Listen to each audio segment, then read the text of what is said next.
All right, everybody. Monday afternoon, the Krug Show meets the Cohn Zone. We got a lot to talk about. Getting closer to the draft. Is this the final week of Brandon Aiyuk's career with the Niners? I don't think that's hyperbole or crazy. We'll get into it. It's all straight ahead. Join us. I know you will.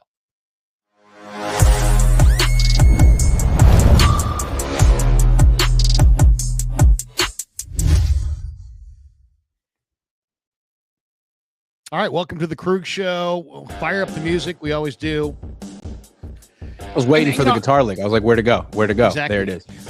Where's that button? I can't find the button. Welcome to the Krug Show and the Cohn Zone on a Monday. Hope you guys are doing great.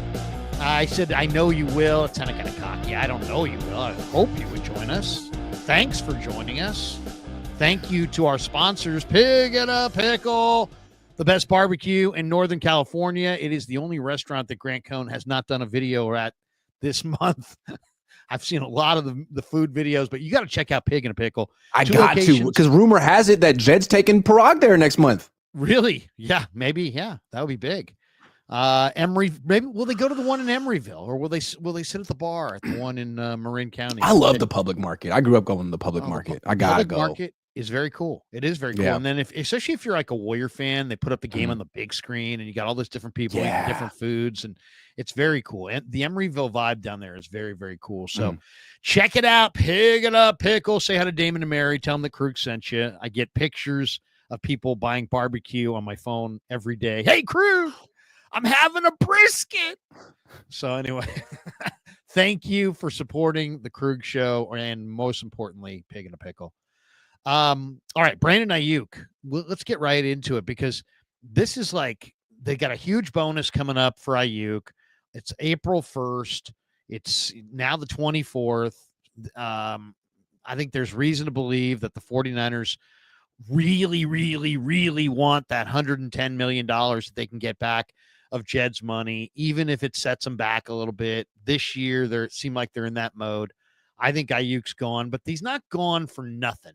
You know what I mean? They're not going to give him away, but at the same time, he's a tough asset to value, Grant, because he truly is the Bentley who's been in an accident, has a bent frame. It's only 6 months old, but man, it's been in an accident. It's got a bent frame.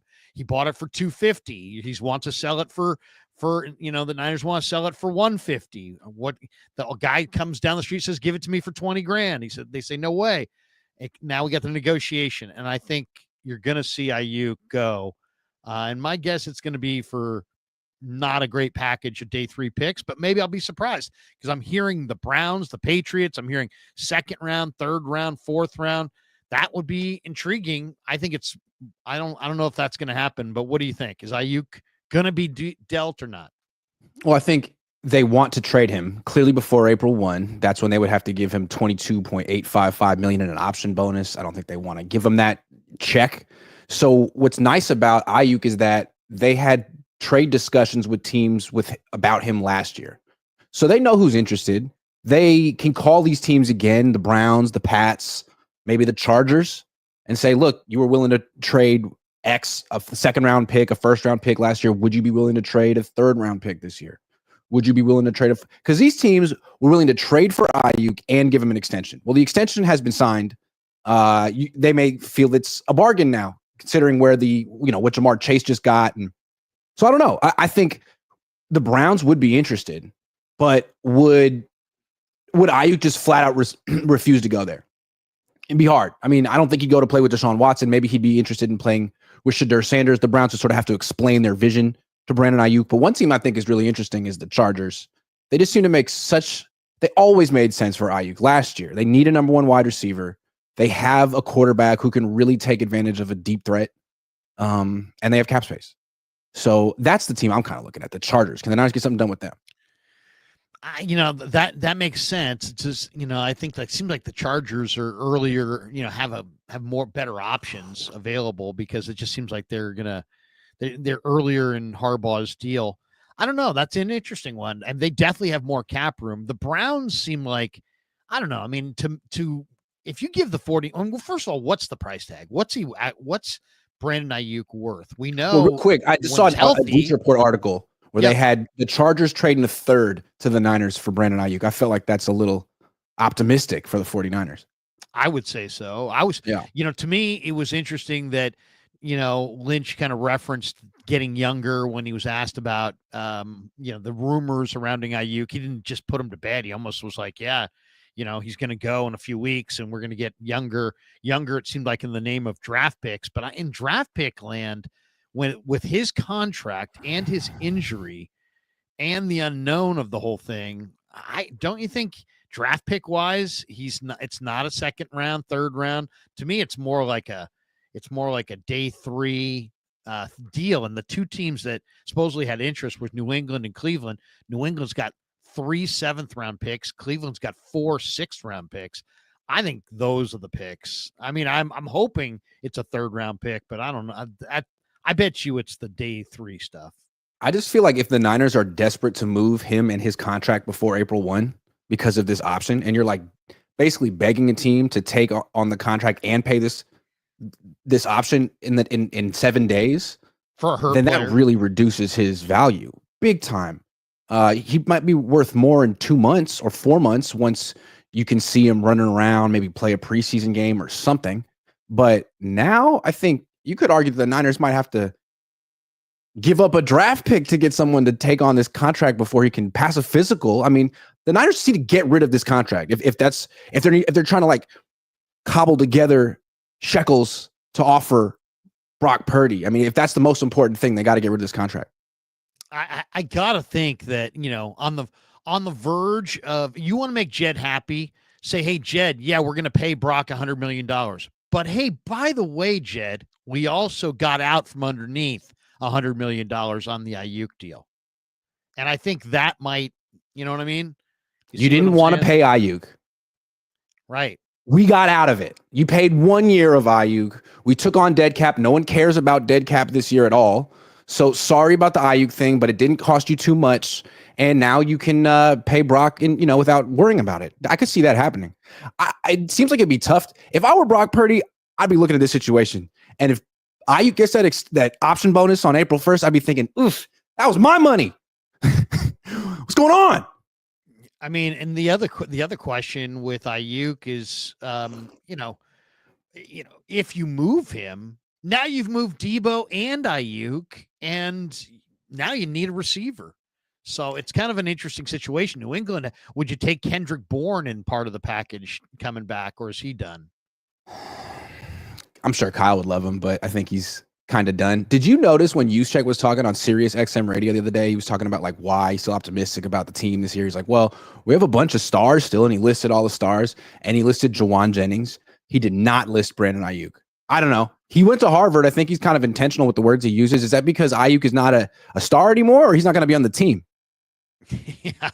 I mean, I think Lynch made it real clear that he's trading him for draft picks. And I think it does make sense that it would happen before the first of the month. And we'll see what it amounts to.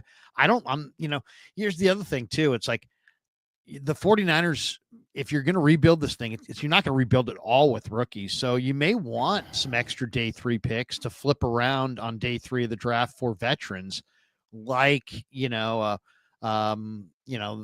maybe Robert Saleh and Bryce Huff reuniting. I know he's kind of doesn't really have a place to play in Philly. He was good for Robert Saleh. It wasn't that long ago. He's not old. I think he probably could be had on day 3 of the draft for maybe, who knows? I don't know what Howie's going to want. 6th round pick, 5th round pick, something like that. Maybe a 7th. Maybe, I don't know. I mean, I'm sure they want to just get out from underneath Bryce Huff. Maybe something like that makes sense. But to me, that what is Aiyuk going to fetch you? If you could get a 4th round pick and a couple day 3 picks, and you could, flip a day 3 pick for a guy like Huff, now at least you're filling multiple holes with moving on from Aiyuk. And Ayuk's not ready to play until what? November, October? I'm not sure when he's going to go. I think it's important to remember that Ayuk's heart didn't really seem in it even before he got injured. I mean, he talked about how bad he wanted, how much he was interested in playing for the Commanders, the Steelers. And then he came back and he had that whole weird interaction with Kyle Shanahan at practice where he was trying to wear different shorts than everyone else. It seemed like he had all these little passive aggressive microaggressions, whatever you want to call them, that were like, I'm different. I'm not a part of this team. I'm on my own. I think he needs to go. I think it would be addition by subtraction at this point. Nothing against Brandon Aiyuk. If he doesn't want to be here and he's expensive and the Niners aren't really invested in him, he needs a fresh start elsewhere. And the Niners need to embrace Jennings and Pearsall. Because honestly, like, I didn't like the Pearsall pick at all, but when he actually got plays called for him, he's pretty good. He produced. I'm intrigued with Ricky Pearsall, especially on a rookie deal. Well, I mean, yeah. First of all, I mean, he had one of the weirdest rookie years of all time, right? I mean, the guy got shot, but didn't die, and also wasn't out for the year. I mean, how many people get shot and aren't out for the year? Once I heard he was shot, I was like, oh, he's for sure out for the year if he lives, and he wasn't even out for the year. That was an amazing thing, and it went through his chest, out his back. It's like, you got to be kidding me. He wasn't even out for the year. So he's a blessed from above individual. Yep. Then he comes out and played like ran around. Let's be honest here. I'm not going to, yes, he was shot and he's a great guy. We all love him, but let's be totally honest. He played horribly. He played for 3-4 games, ran around, didn't get anything done. Ball never came his way, didn't produce. But to be fair, I don't think they called many plays from over that stretch. And I think the reason is he didn't really know what he was doing. I mean, it's tough for rookies. He missed a lot of time. Right. And, remember, he had that sequence where he had like back-to-back illegal formations. I mean, his head was swimming. Right. No question. Yeah. And it's hard to explain, but every position is not the same transitioning from college to the pros. One of the hardest positions to transition from college to the pros is receiver. So you gotta give him a redshirt year. So in all fairness, I should have mentioned that up front. But I was going to say at the back end of this weird year where he looked awful, got shot, didn't die, survived, played. Felt like a wasted year. It felt like a wasted year. But then you watched him and you're like, can this guy get open? The last 2 games of the season, 18 targets, 14 receptions, 210 yards, and 2 touchdowns. Big time. That's big time. Those 2 games made you go, and then when you and I and others who get a chance to go into the locker room and talk to him, this kid, great guy, wired to be great. Because great guy. He's a great guy, but not only that, he wasn't impressed by those 14 receptions in the last 2 games. He wasn't. No, so I'm encouraged, and I think intriguing. He doesn't even have to be the second option on the team. Kittle's the first option.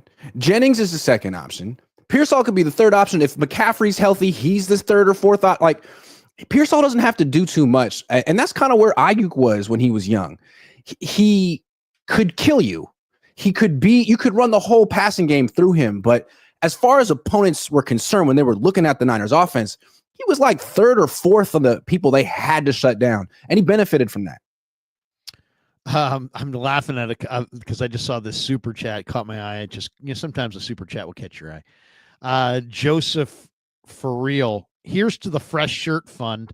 Krug, would you trade the Niners Southern trap music for more Bay Area music? La Russa killed the NBA Finals performance.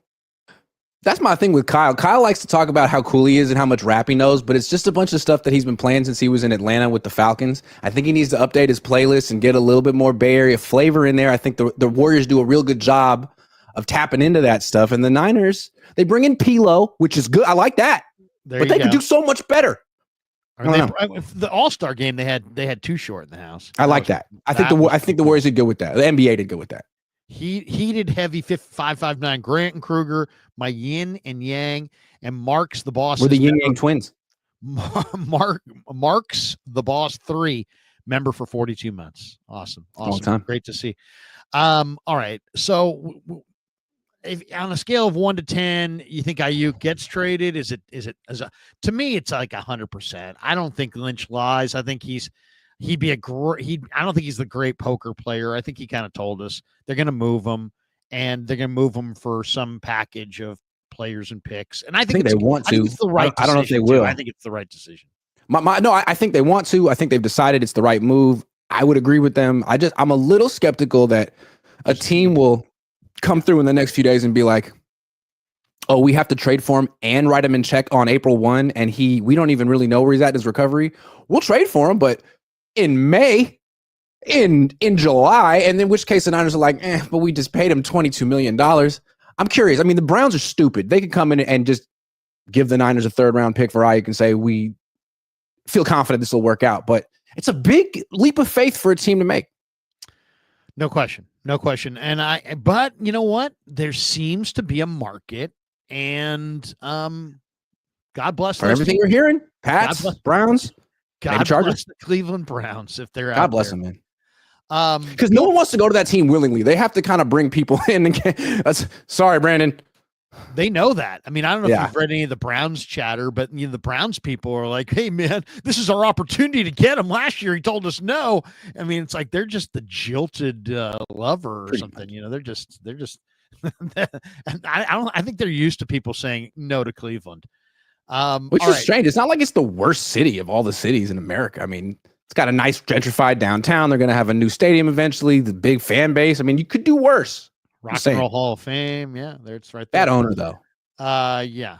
Bad owners through time. I mean, the Modells. How about the idiot who kept writing the hate letters to LeBron? That guy. Oh, yeah, that's not good. That's not good. Bill Barnwell believes trading down from number 11 would benefit the 49ers, allowing them to add to their 11 draft selections. He says, if they can add multiple starters, they have a shot at righting the ship quickly in 2025.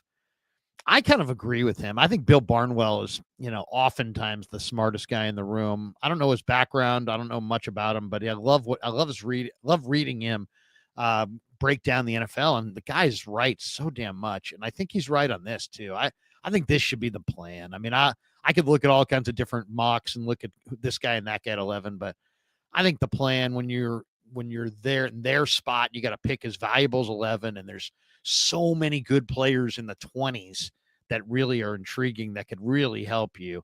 Walter Nolan, Kenneth Grant, Jedi Barron, they're all there like 17 to 25, and you're picking 11. I don't know. I mean, we'll see, but I think I would not go offensive tackle at 11. Probably, I think I would trade back and go for the bonanza. Yeah, I mean, if you're looking at the trenches as where you're going to go because of need, then there isn't necessarily an offensive tackle or a defensive tackle who's clearly the best player available at 11. Although I'm not even sure who the best player available at 11 would be. Maybe a corner or a tight end. I don't know. But I think you could definitely argue that they should trade down 5 spots, 10 spots, because they've put themselves in a position where they need how many day one starters who are rookies? I mean, 3 on the D line. Let's start offense. I think you need, first of all, if you're being real, I don't think you can say for sure that Christian McCaffrey is ready to roll full bore. And so I think you need a starting caliber running back. You don't need the fullback because Juice is back. You don't need the number 2 quarterback because you got Mac. But you're going to need for sure at least one starting receiver. And I would say you need a starter at left guard. So, and maybe right tackle if you move. But I'm just trying to what do you absolutely need? Running back for sure. I would say defensive tackles 2, 1 D end. I mean, you need 3 D. You were going to have Leonard Floyd, but you cut him to get Joey Bosa. You ended up with none of them. I mean, you can't count on any pick that's not a day 1 or 2 pick to be a day 1 starter. They could become starters, but you can't count on them. You can't draft them with that in mind. So you have 3 top 100 picks, 4 top 100 picks. You might need 6 this year, considering how you've approached free agency. And John was asked, hey, I didn't hear the question, so I only heard his answer. The answer was like, yeah, there's this thing called the draft. I don't know if what the question was. Was the question presumptuous, like, hey, do you guys, have a prayer of was it, I don't know what kind of question it was, or was it, because he seemed kind of set off by the question. And he was like, there's this thing called the draft. And, that's great, but they've put themselves in a situation where they really need, I was looking at their roster. They got 10 young core guys. They got 7 old core guys. So that's 17 players on a 53-man roster. They just had 20 guys walk out the door. I mean, they need a 15 to 18 man draft class / undrafted class of contributors right away. That's a tall order. So it's unrealistic because good teams miss on half of their picks. Good drafting teams miss on half of their picks, and you can't expect a bunch of rookies to be ready to go right away. A lot of times it takes 2, 3, maybe 4 years for a young player to develop. So this draft could be the greatest draft in franchise history, but it may not even pay dividends until 2027. So the question, I think, for Kyle and John and Jed next week at the owners' meetings isn't necessarily what's the plan for 2027. We see that. What's the plan for 2025? How can you tell fans and analysts that this team is going to be a legit contender next year? Why? Because you're going to add a bunch of rookies and Christian McCaffrey's coming back? I don't see it. I mean, and yet there can't be any other part of the plan. It's not, it's not like there's like, and behind door number 3, no, there's free agency and the draft. You know what I mean? I guess you could argue that the undrafted, maybe they're going to hit a bonanza in the undrafted market and sign all kinds of guys. I don't know. They should have. Or they just have like 5 trades up their sleeve. 5 trades. You know what I mean? First it'll be Aiyuk, then it'll be Christian, then it'll be Bosa, then it'll be Shanahan. I mean, I don't know what they're going to do, but right now it seems like all they're going to do is give Purdy a huge extension, draft a bunch of guys, and cross their fingers on Christian McCaffrey and Trent Williams. That's the big difference from last year. Yeah, I think the key is don't pay the $22.8 million bonus to Aiyuk. Anyway, you have to not pay him. And you'll take some package of day 3 picks to make it a reality. That would be my guess, because I don't think they're going that good. You know what I mean? Like, you'd have to be going really good to have a team come along, take Aiyuk, pay the 22.8 for a player that's going to be hurt for some portion of this year, and give you meaningful 3rd round compensation. I don't believe that for a second. I think the Niners are going to get day 3 picks offered to them only.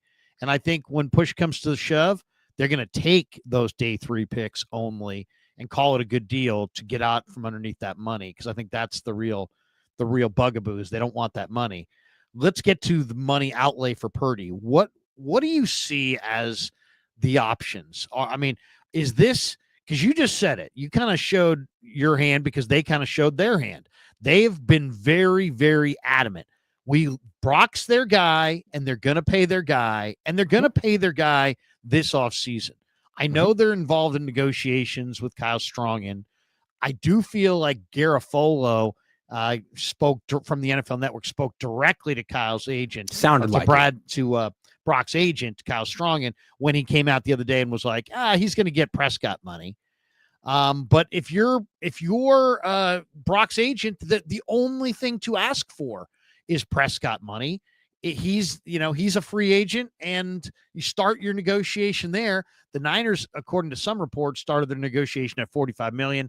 I don't know that's true or not. Where's this going?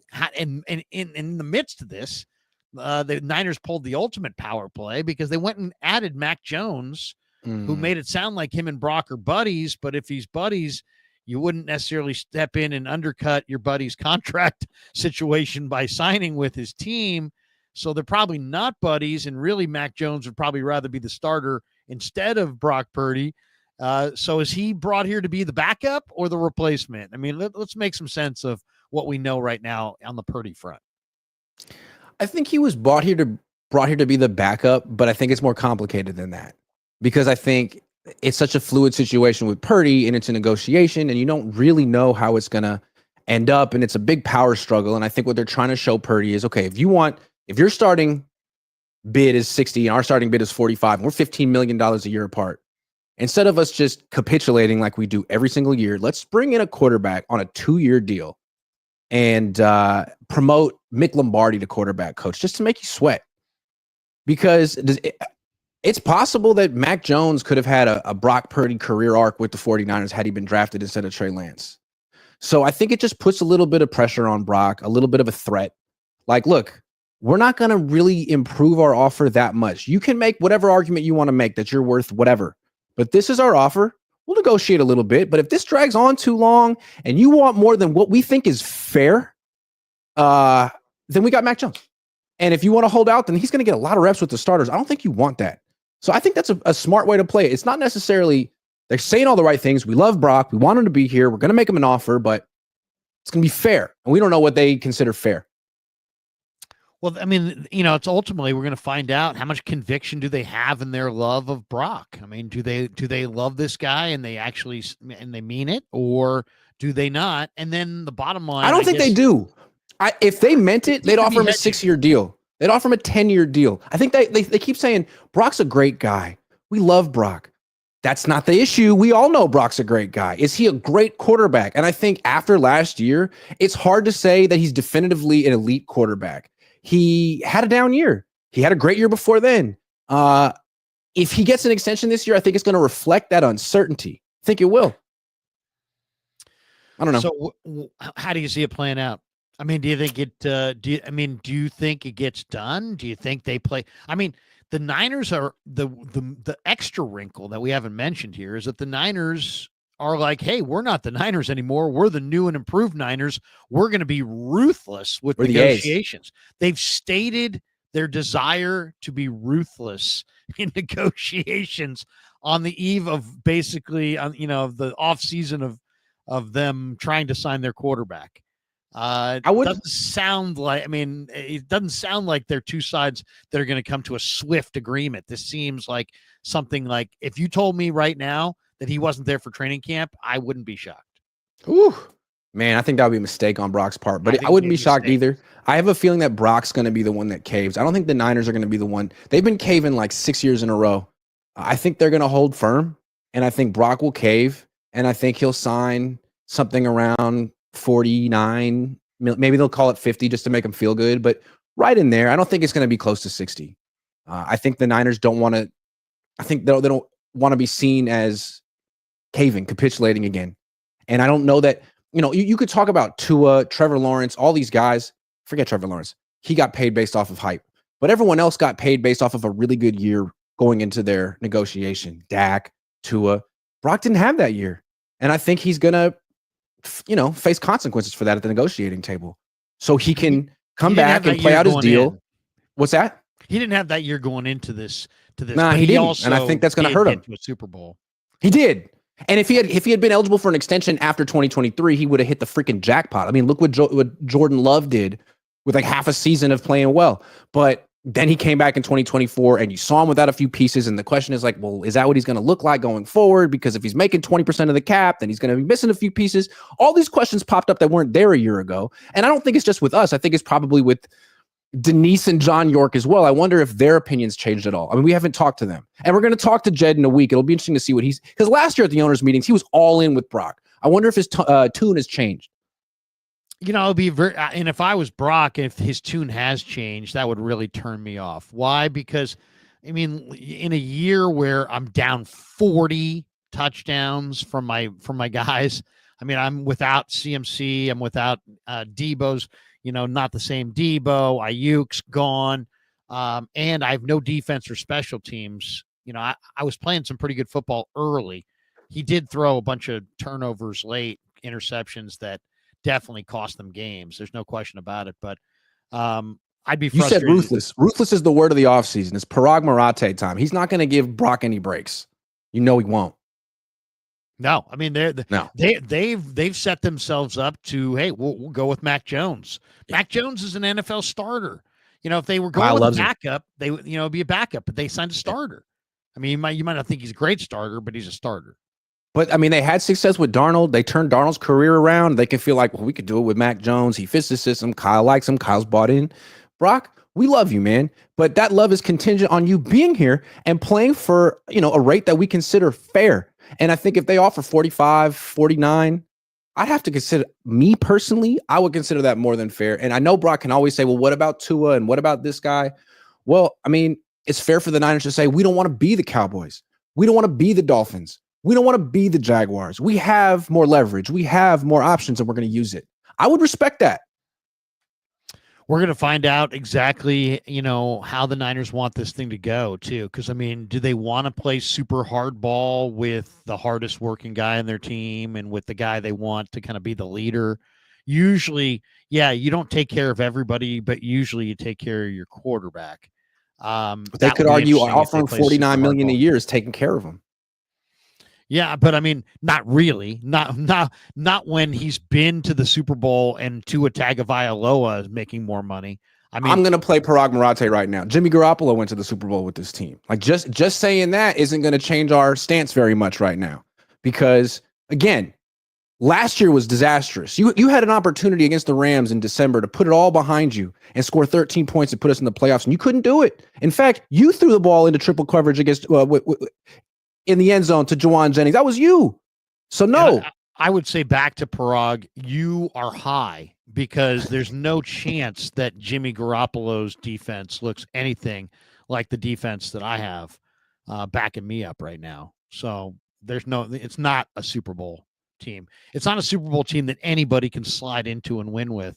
But the 2023 49ers, I think Sam Darnold could have gone to a Super Bowl with that team. I think Jimmy could have gone to a Super Bowl with that team if he could stay healthy, which he couldn't. I think a lot of quarterbacks could have gone to Super Bowl with that 2023 team. And the problem is that I'm Parag, we are never going to have a roster like that ever again, because you want $60 million a year. And we don't know that you elevate a team like a $60 million a year quarterback should. Tua is making this money. He can't elevate a team. That team is screwed. Dak can't elevate a team. That team is screwed. So I don't know. You had a chance to elevate the roster last year. It was flawed. You couldn't. We're waiting on Christian to come back and elevate things. That's our guy. I don't know, man. There's no question there's going to be some compromise here. He's not going to hold out for $65 million. Or I don't believe that. I think at some point he'll say, you know what?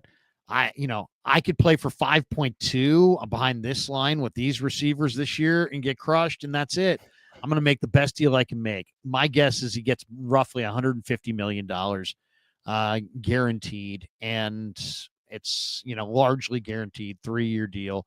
I think it's between 50 and 55. I think it's definitely in the fives. I don't think. Do you think Niner fans will be happy if that happens?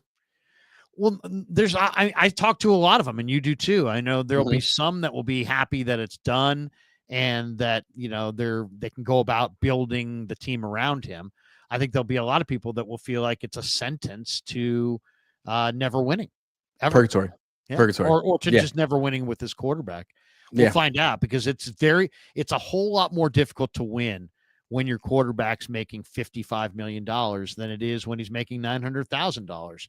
And my theory here is when you're making that much money, you really have to be able to quote unquote elevate a team, because it's not going to be a complete team. And as good as Brock is, he's a really good quarterback. I'm not sure he elevates the team. If the team is good, he's good.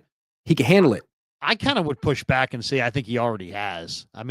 They were down at home to the Lions. They were down at home to the Packers, and he outplayed he outplayed the other team in the second half and won both those games. I don't think he's the reason they lost the Super Bowl even. I thought he played okay. I just, he played okay. He played with poise in that game and made a ton of plays, especially for a young player in his first. Heck, I went back and watched that game again. Tony Romo was saying something along the lines of, it's awesome that for the Chiefs that Brock's got the ball first, because he's gonna, this moment's gonna be too big, and he handled the moment. So obviously they didn't win the game, but 19 points in regulation. It wasn't just him. No, they can't block Chris Jones. Period. No, but if you're paying $55 million a year for a quarterback, I'm thinking Josh Allen, who could elevate Khalil Shakir and a bunch of scrubs at wide receiver, Joe Burrow or Lamar Jackson. And with Brock, it's like, I don't know if you're in that class, man. Like, you're really good, but I don't know that you're like elevating a team that has no defense or that has no offensive line or that's missing wide receivers. Like, I don't know that he's that guy. There's not that many of those guys. But Mac's not that guy. Yeah, and I'll say this, though. I think they did the right move. I think they, like the same way the Warriors did the right move. They didn't just trade for Jimmy Butler. They traded for Jimmy Butler, and they extended him and made him happy, and then all of a sudden you got the best of Jimmy Butler. I don't think the 49ers are just going to extend Brock Purdy. I think they're going to extend him, but they're going to get their price because of the presence of Mac Jones. And they're also going to get the best of Brock because he's going to have to compete with Mac Jones. And I think that even though Jones has not had tremendous success, and people might be thinking, oh, you're building him into more than he is. I get that sentiment, but it's not what he is. It's what he represents. And he's not the guy who's going to be playing. It's going to be Brock Purdy. And to me, Purdy's overarching trait is that he is ridiculously competitive. And they kind of took that away last year by making him kind of like the man. And now he'll never be the man fully, because there'll always be another guy there who's been an NFL starting quarterback. That he didn't have that last year. So I think Jones's presence guarantees that you get the best out of Brock. Not that he lacks motivation, but I think he's such a steely competitor that Jones being there will just drive him.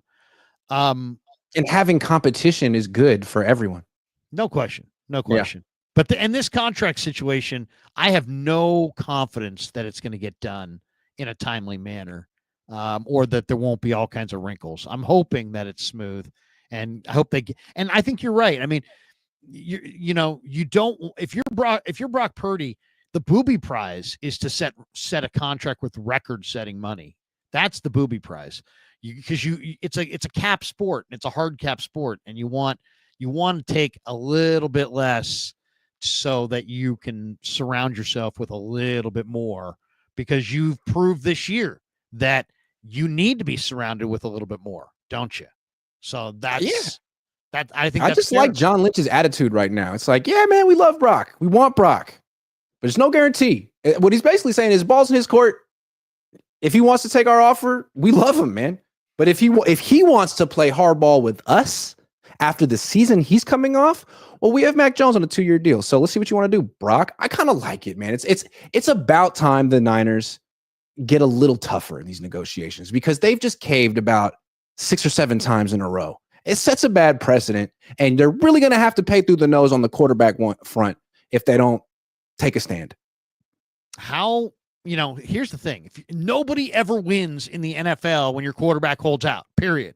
So if they really are about winning, they better drive this hard into the draft. But at the same time, when you're taking on $85 million in dead cap space, it's not like anyone really thinks they're going for a Super Bowl this year. I mean, a successful season is they make the playoffs and lose in round 1. I mean, people keep saying, well, the 2023 Rams did it. The 2023 Rams lost in the first round of the playoffs, and that's what the Niners are hanging their hat on, that they could be like them. So I don't see how serious 2025 is.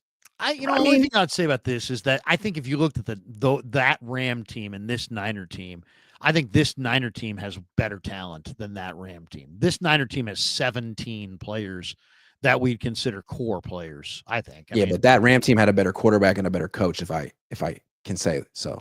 Yeah, we can debate that on the coaching front, but yeah, the quarterback, there's no quarterback for sure. Okay, quarterback for sure. Because I saw someone tweet today that Stafford is clearly less efficient than Brock, and my head exploded. Put it back together. Efficiency. What does that even mean? Like, we know Stafford's better. Purdy knows Stafford is better than Purdy. Come on, man. We can be honest. When somebody tells me my show sucks, I'm going to be like, you know what? No, yeah, my show may suck, but you know what? I'm more efficient. I'm more efficient than other shows. I have better graphs and more of them. Just check out the next gen stats. They're up there. Jake, not to skip topics, but I do want to hit a couple more. Sure. Give me a running back you think the 49ers are going to draft. Cam Scatterboo. They're going to draft the day 2 They're running going to draft Cam Scatterboo. Not because he's a white running back. I'm not going there. He's a bruiser like Mason. But he's much more of a receiver than Mason was. And I think that's what the Niners are looking for. I think they realized last year Mason is a hell of a runner. But when McCaffrey goes down, they can't replicate that receiver out of the backfield. And their whole offense is built around it. So I think they're going to get Scatterboo, who put up kind of McCaffrey numbers in college. He's a big-time receiver. He's just a different type of athlete than McCaffrey. I've never been more certain of anything in my freaking life. They're drafting Cam Scatterboo. 5'10", 220. I mean, he had an amazing game in the playoff where he's throwing passes, catching passes, running. He started at Sac State, man. He's a Sac State guy, and that he's from over there, right? He's from over there. I think he's Elk Grove or something like that. Yep. Yeah, he's a Sac guy. Tough guy. So that's a good one. That's a good one. There is some running back that right now, like every single day, is talking to Bobby T. Bobby T is calling one or two of these running backs every single day. We just don't know who it is. Could be RJ Harvey. Could be Travion Henderson. I think it might be Travion Henderson. Why? Just because I think they're looking for a great player. I think they're looking for two things. A guy who can catch the ball out of the backfield and be a safety valve, because they just lost that in Debo. They need that receiver in the short area. And they also need somebody who can really, really, really block. And Travion Henderson is considered just an awesome blocker and an awesome receiver. And he's a little small, but that's my question with Travion. Here's my question. Great player.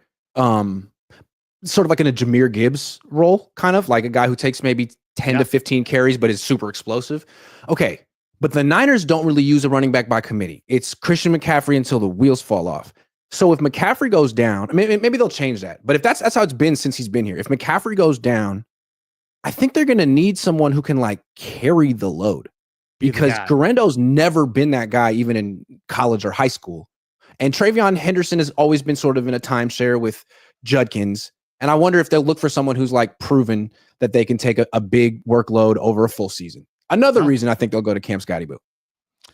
In that they could go RJ Harvey. I see RJ Harvey and I think, whoa, look at this guy. He's 5'8", 210. He's super fast and he's just awesome. He can block and he can run, he can catch. So we'll see. But that's one of the big questions, because they're going running back in round 2. Do you think they'll take one round 2 or 3 with the 75th pick, or do you think they'll go 100? I think they're going to go with the last pick. I think they're going to go with Oladejo in round 3 from UCLA. I think he's going to be their guy in round 3. I think Bossa could be their second guy in round 3. They have those 2 third-round picks. They should just draft all the freaking Oregon players. They've had success. The second round players. could be more D-line or O-line. Yeah. O-line, D-line. I think it's an O-line, D-line thing, Is there any world where Genty drops him? I mean, I don't think they're in a position to draft Genty. I mean, they're not. He's ready to roll. They're not ready to roll. They need to build that line in front of him. It's true.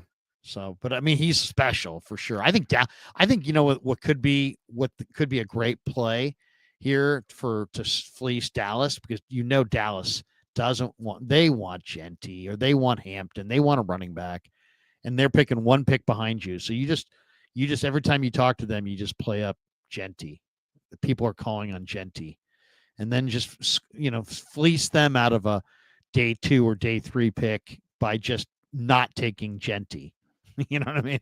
And, we didn't take Genty, kind of the way the Niners did it with Pace, the Bears GM. Look, all I'm saying with the Niners is like, they don't necessarily need to have the best quarterback, the most talented quarterback to make long. I mean, they've gone to Super Bowl with 7th round pick and Jimmy, not to downplay Brock, but when they've made their runs, they've had running backs who are out of their freaking mind good. Raheem Mostert on an all-time heater. Christian McCaffrey playing like a Hall of Famer for a year. Like, if they got Genty and he's the truth, they could make a real run this year. They're such a run-oriented team. Just saying. No, I totally agree with you. I do think they're going to be on the hunt for the star back, because you say, they're a run team. They are. Genty, I mean, there's a lot of star backs in this draft, I think. Genty, I think, is a star. Omarion Hampton from North Carolina, he's a star. Henderson might be a star. You mentioned Judkins. Judkins was a full-time guy at Ole Miss. What do you think about the guy from Iowa? Caleb Johnson? His numbers were terrible. You can't look at his numbers because they had an awful offense, a terrible passing game. When they ran, everybody in the world knew he was going to run. But he also ran behind a great line. So it's Iowa, so it fits. It's very similar to the Niners system. Yeah, I like him, but he's not as explosive as some of these other guys. Like Dylan Sampson from Tennessee, love him. DJ Giddens from Kansas State, love him. RJ Harvey from Central Florida, love him.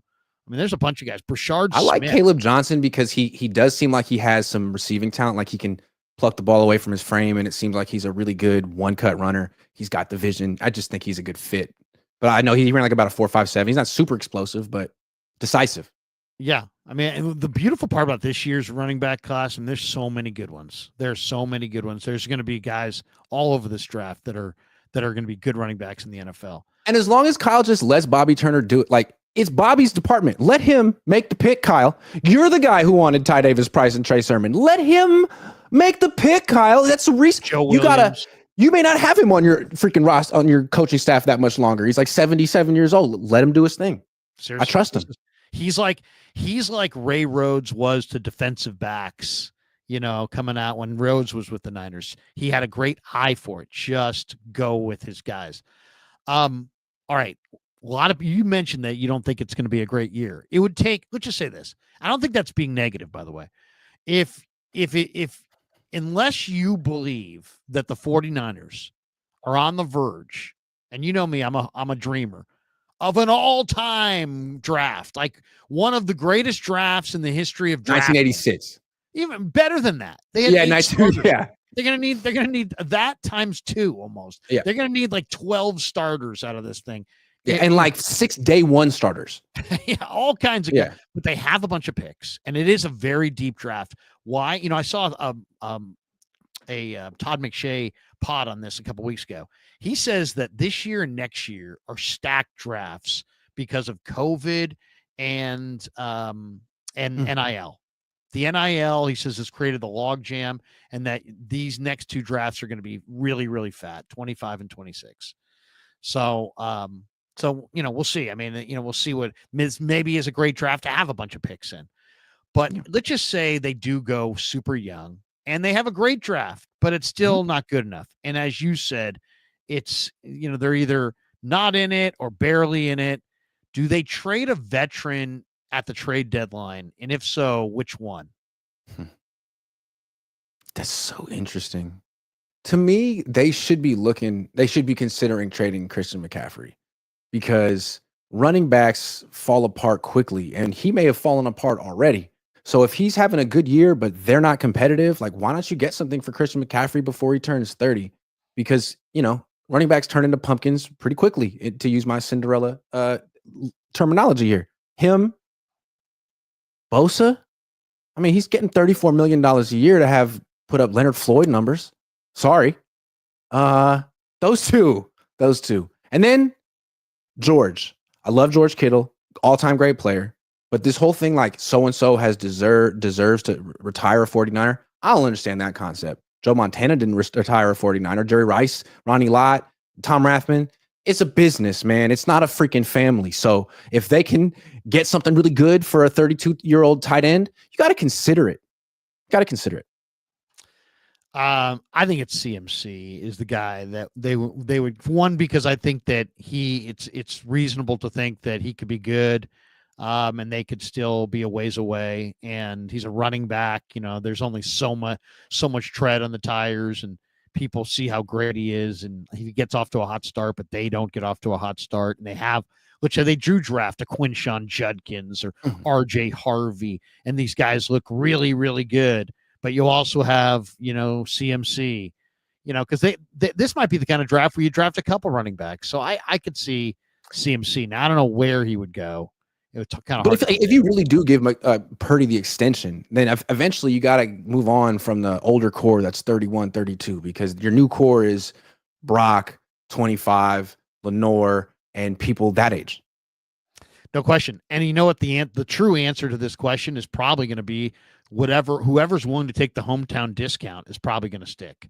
And whoever's not willing to take the hometown discount is probably either not be cut or traded.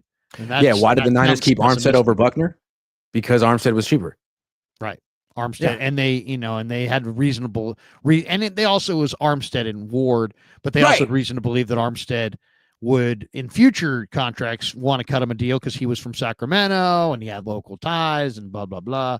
Right. And the irony of that is when they were done with him, they kicked him out and he had to go to Jacksonville. Yeah. So it's like, it's true. That's just kind of reality. A couple more before we get out of here. is Jake Brendel a good player or not? He doesn't allow sacks. And Chris Forster talks about him like we're talking about Mike Webster in 1980. And John Lynch talks him up too, it seems like. And yet Pro Football Focus does not talk him up. And they seem to think that he's borderline awful and definitely replacement level. And the fans seem like they don't like him. And I got to be honest, based on what I've seen, I'm not a big fan. What's up with Brendel? I've never seen. Matt Barrows came out with a thing the other day. He's like, oh, obviously he had been at one of the pro days. And he's like, I wouldn't be surprised at all if Brendel and Nugent and Zakel are their centers going forward. And it's like, I wouldn't be either, because when you talk to them, they talk those guys up. What's the deal with Brendel? How is Brendel good and we don't see the greatness, or is Brendel not good? And we just don't look at Brendel the way they look at Brendel. They look at I think they look at the center position as a position that's very cerebral, almost as cerebral as the quarterback position, because all the pre-snap protection calls are on the center, not the quarterback. So that's why I think they've been developing Nick Zakel for years. He's very smart. Is he a good center? I don't know, but he can learn the offense. He can dissect the defense. He can do all the mental things pre-snap that a center has to do. They've gone with Alex Mack, who went to Cal and was like a veteran. They had a veteran in Richburg. They've never drafted the position. I think the mental part of it is very important. Jake Brendel went to UCLA, great school, hell of a school, smart guy. Is he a good one-on-one blocker? Absolutely not. When they say he hasn't given up sacks, that's because centers are rarely one-on-one in pass protection. But when he is one-on-one in pass protection, he often gets ran over. He's 285 pounds. He doesn't always set the protections right either, as we've seen in Super Bowl and multiple big games. And I don't know. He's old. It seems like his best qualities are not getting hurt and maybe fitting the Niners outside zone run scheme. Other than that, no, he's not good. Sorry. I think to me, when I watch him, I see a guy who absorbs punishment. He doesn't give punishment. No, I want to see somebody give punishment to the opponent and not just absorb it. Why do you suck in short yardage? Maybe because your center isn't very good.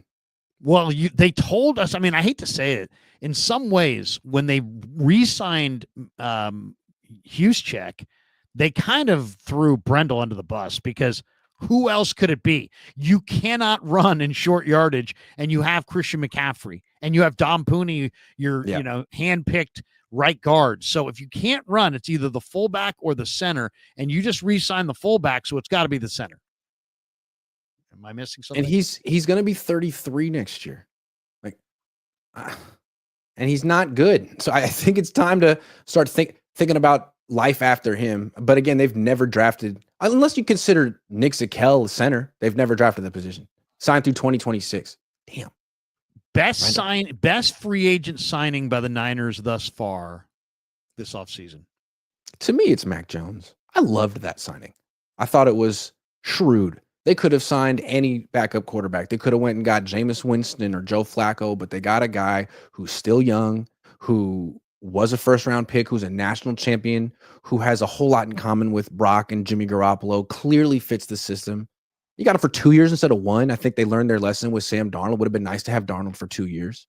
I love that signing. I think that's, especially with Brock, who's had some injury issues. You don't know that he's going to necessarily play 17 games. Nice to have a talented backup, not just freaking Brandon Allen. I like that one. I'll say this. I like that one too. Just to be different, I'll say Richie Grant. I like Richie Grant. They gave him only a $1.5 million for cash this year. He's a former second-round pick in 2021. He started 32 games between 2022 and 2023. And then Raheem Morris came in, and he wasn't Raheem Morris's guy, but there's not a major injury there. He's relatively young. I think that's a good. I think that's a good get. I think Richie Grant competes with Jair Brown and Pinnock for time at safety, and I think that's the price is right. They got a young veteran there. I like that one. What about Luke Farrell? Big upgrade over Eric Sobert. I mean, I am no. I mean, I'm. You better be able to run the ball. They can't run the ball. I mean, and now you got a blocking special team guy. I mean, I like the fact that you're going to give your special team coach some support. These are obviously his handpicked guys, and good for him. Let's hope they work out. The other one is Demarcus Robinson. And it's like, yeah, he produced last year. He's about 31. I just wonder, like, for a couple more million, they could have had Brandon Cooks, who I consider a better wide receiver. Maybe I don't know who has more left in the tank at this stage, but Demarcus Robinson was a solid signing. I don't know. He's always played with Mahomes and Stafford too. He's okay. He'll catch the ball. I mean, he's all right. But he doesn't have that. What they really needed was that receiver. They needed Tutu Atwell off the Rams. He's not explosive. Yeah, they need a guy that's going to make you go, this guy's going to run right by us, and he's going to blow up the coverage. Will the Niners regret losing any of the players they let go this offseason? And if so, which one will they regret losing the most? I don't think they're going to regret trading Debo. I just don't see that one working out. I could be wrong. They might regret trading Aiyuk way down the line if they trade him for like a 5th-round pick and he ends up in a year or two making a full recovery. But I think the two guys who went to Denver, Hufanga and Greenlaw. I understand why the Niners didn't bring them back individually, but Greenlaw in particular, they wanted to bring him back. They tried to match the Broncos offer at the last minute. I mean, if he can stay healthy and keep playing like he did in that Rams game, that one hurts.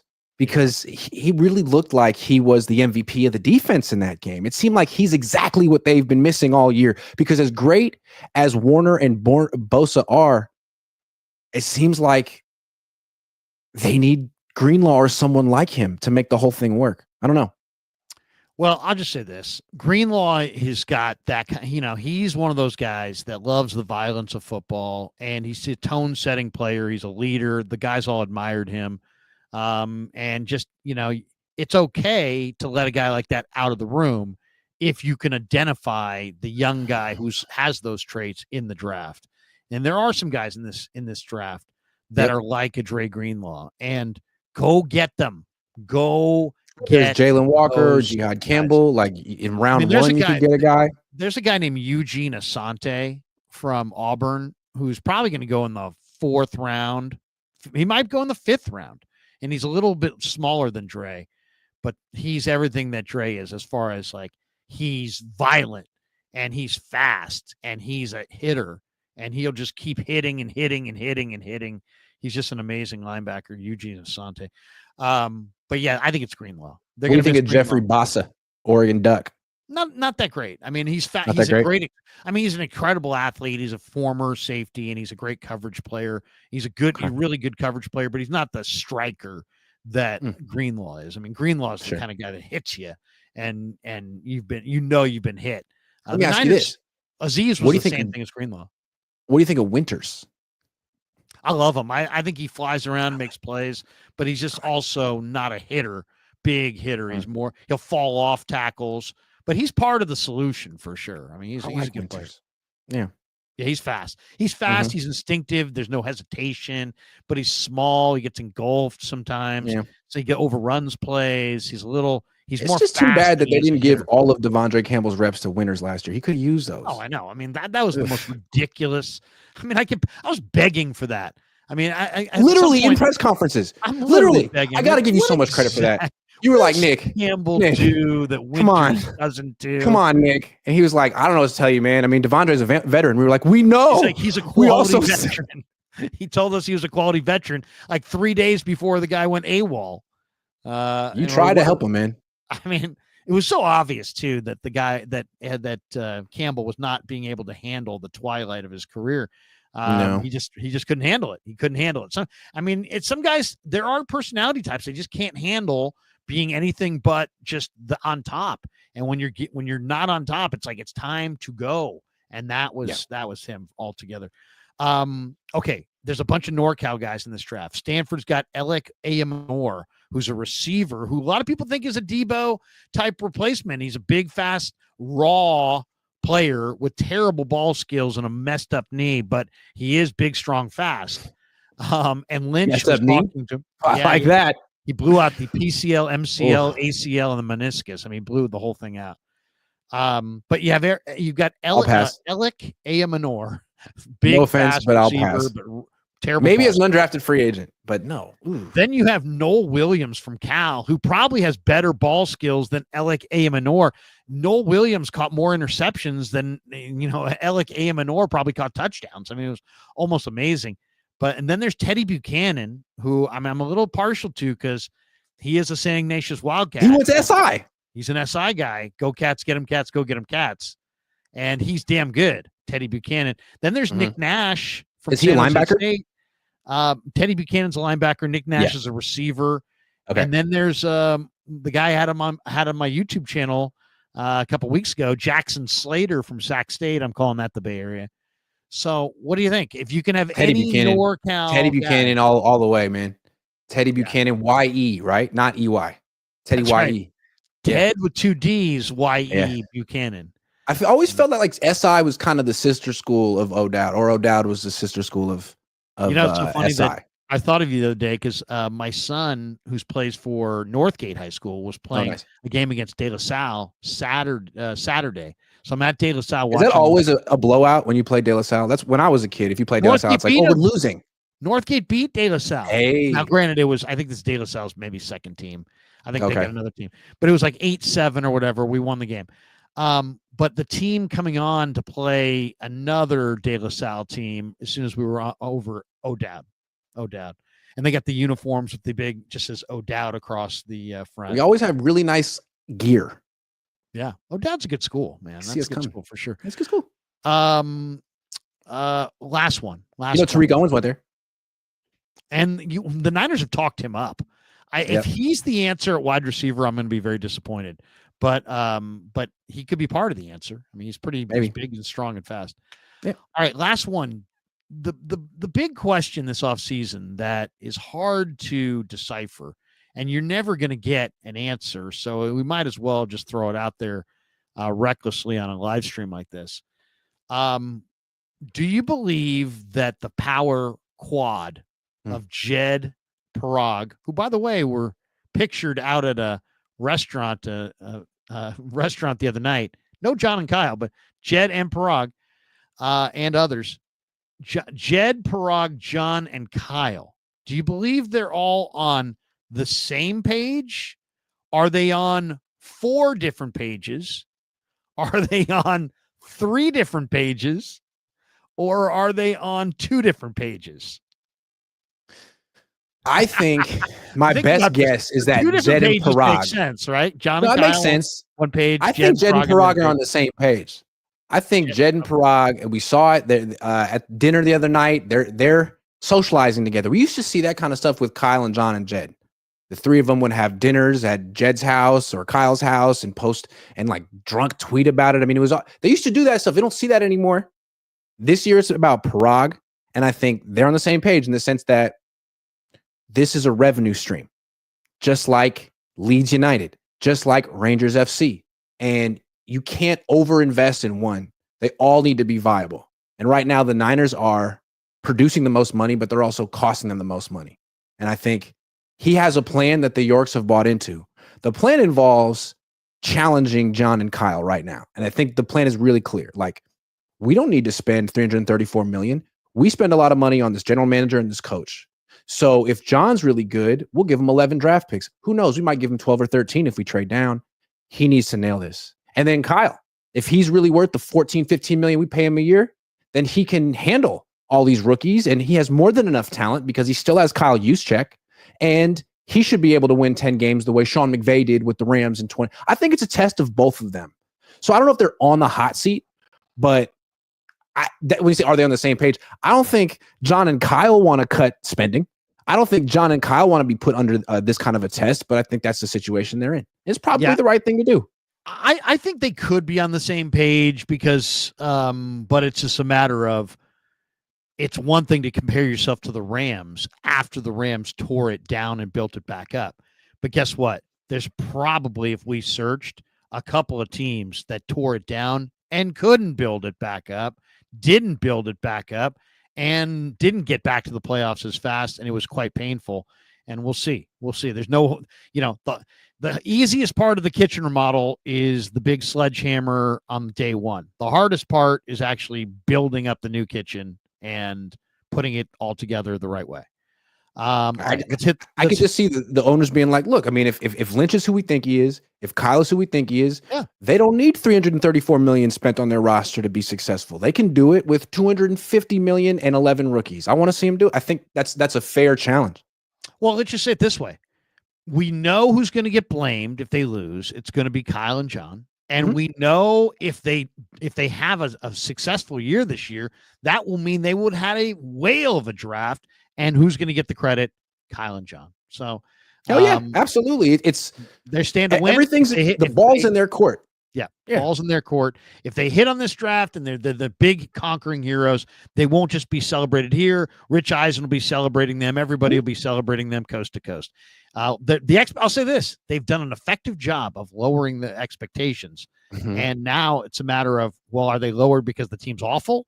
Or are they lowered and they're going to meet those expectations, exceed those expectations, and be hailed as geniuses? Let's hit the supers. We keep hearing about how easy the schedule is, right? So I still think the expectation is double-digit wins in a playoff appearance, if not a playoff win. I heard somebody debating, I'm not going to break down the schedule. And I'm like thinking to myself, good, because it's not out yet. Good point. Don't try breaking it down yet. The SNS show says Jalen Walker at the 11th spot or trade down. Don't pay Purdy more than $45 million or trade him. Take an edge and then 2 defensive tackles. Sounds reasonable. Daza, if the purpose was to save money, why let Floyd and Collins go when they desperately need D-line and incur dead cap next year? I think they want a cleanse of the roster. I think they see the depth of the D-line and feel like they can replace those guys. Daza, I'm tired of hearing what quarterback market value is. Dak and other quarterbacks are overpaid. Brock is not worth more than Burrow, Lamar, Mahomes, and Allen, who signed for $55 million. You know what? You don't get to cherry pick one guy and be like, I'm going to be like him. That's the whole market. So yes, Lamar took, Mahomes got $45 million, but what was his total guarantee? It was huge. Allen took less AAV, but his total guarantee was massive. I don't think the Niners want to give Brock a guarantee that's anywhere close to what those guys are getting. Joseph Ernberg, where would you put Brock in top Niner quarterback ranking? Joe's 1, Steve's 2. Man, it's been 2.5 seasons, man. I'm too young for Brody. He's had as much of a tenure with the Niners as Kaepernick. I think we need to. He's been really good, but it's been 2.5 seasons, man. I'm not ranking anyone off 2.5 seasons. Yeah, it's too. I agree.